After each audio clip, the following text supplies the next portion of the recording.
Okay, hi. So I've got Jonathan here, and he's got the whole table set up for us out here to do some seedlings. It's April 1st, and wow, look at this, honey. What you got going on? How are you, by the way? I'm fabulous. Thanks for doing this. Okay, so we're out here on our sun porch. We'll take a quick look. The pond is still not frozen. Yay! It's pretty muddy out in our yard these days, but you know, that's to be expected.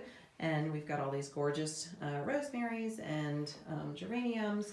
And we have our cat Pip is outside the door. Hello, Pip. He wants to come in. He'll start climbing the, the screen here soon.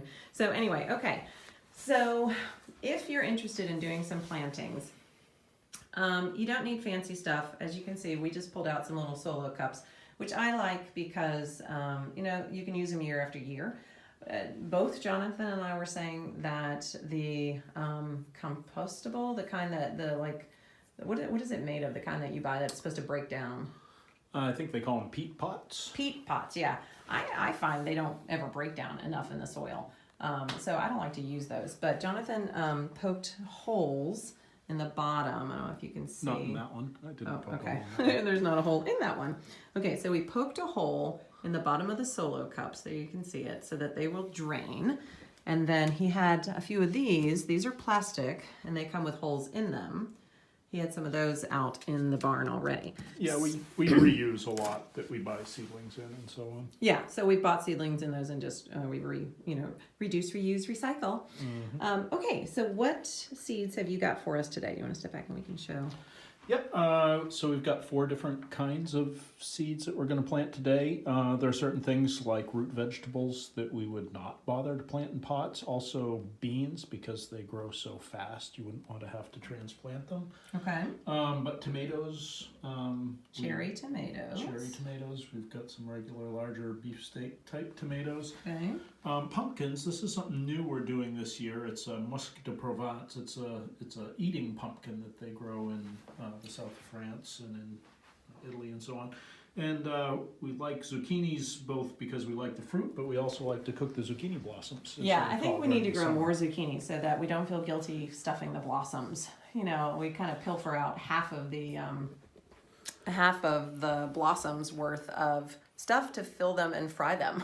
So then if you use all the blossoms, you don't get any zucchinis, right? Although they have male and female blossoms, and the trick is to only cook the male blossoms, which aren't going to turn into fruit. You can kind of tell when you look at them, but that's probably a story for another day. Okay, so we are starting 4 seedlings, and none of these are flowers. We're just doing vegetables, but a lot of people start flowers early as well. Mm-hmm. So, okay, so how are you doing? Like yep. 4, 4, 4, and 4? Yeah, I thought we'd start with that. We'll probably fill some more later, but sometimes the seed packets don't have a huge number of them, so I was going to try to keep them separate, and we'll find a way to mark them. So this is the zucchini. This is the zucchini. Let's see what those seeds look like. Yeah.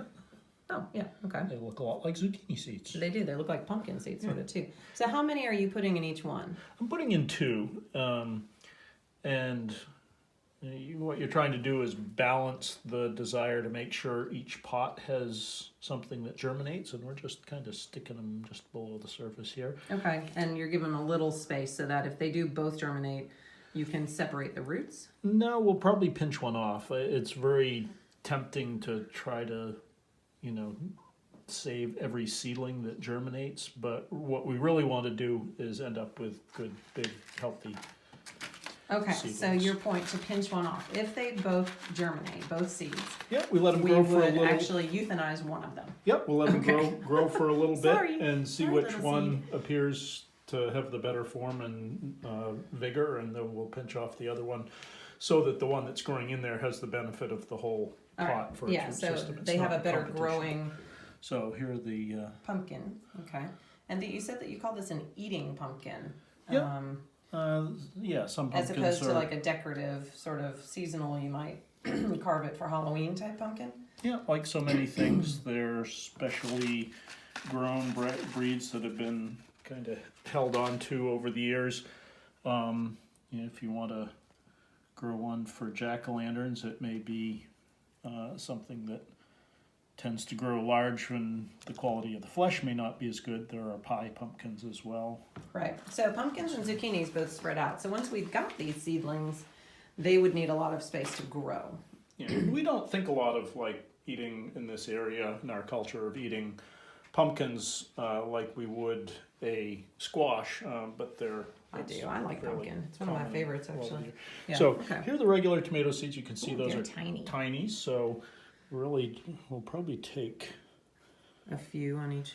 2 or even 3 of these.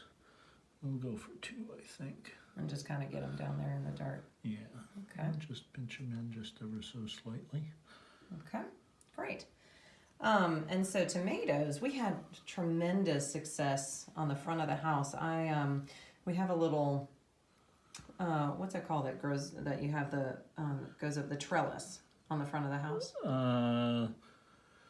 There By the was front door? a clematis or clematis, depending on. Yeah, well, there's a flower, the clematis, that Jonathan used to grow on a trellis up the front of the house, and it just never really did very well because the soil is very dry and sandy up against the house. So last summer, I got a wild hair, and I put in 1 grape tomato plant that I bought at a farmer's market.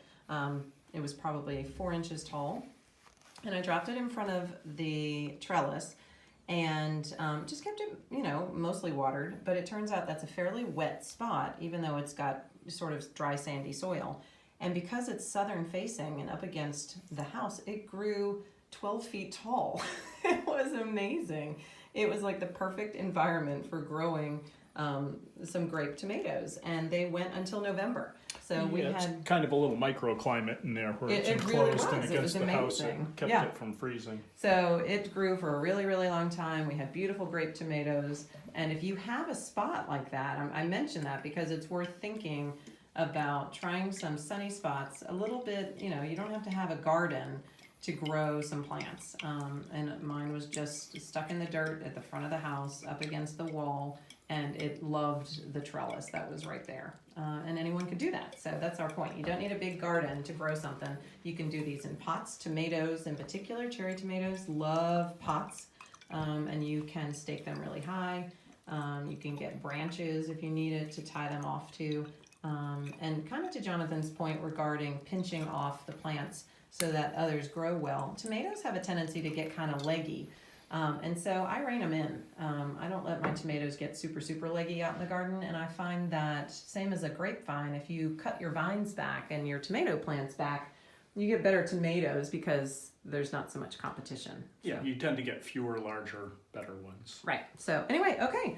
So you just planted 16 little cups full of seeds, and we will check back on these periodically over the next several weeks and see what comes up. Another one that kids almost always do in school is, and we could do, maybe tomorrow we'll plant some off camera, is like some sunflowers. Those are a great one to start early. Yep, do sunflowers. What might be fun is to do one of the ones that's popular with kids is beans, like string beans, because they nearly always germinate and they are very visible very quickly. So Right. maybe we'll do one in a bigger pot or something like that, just Right. for giggles. Okay, all right. So that's our seedlings show for April 1st, and I hope that you'll try and plant something at home too. It's a nice time to try and grow stuff from home as we pass the hours. It's really gratifying to plant things and watch them grow. So anyway, give it a shot. We'll see you soon. Bye.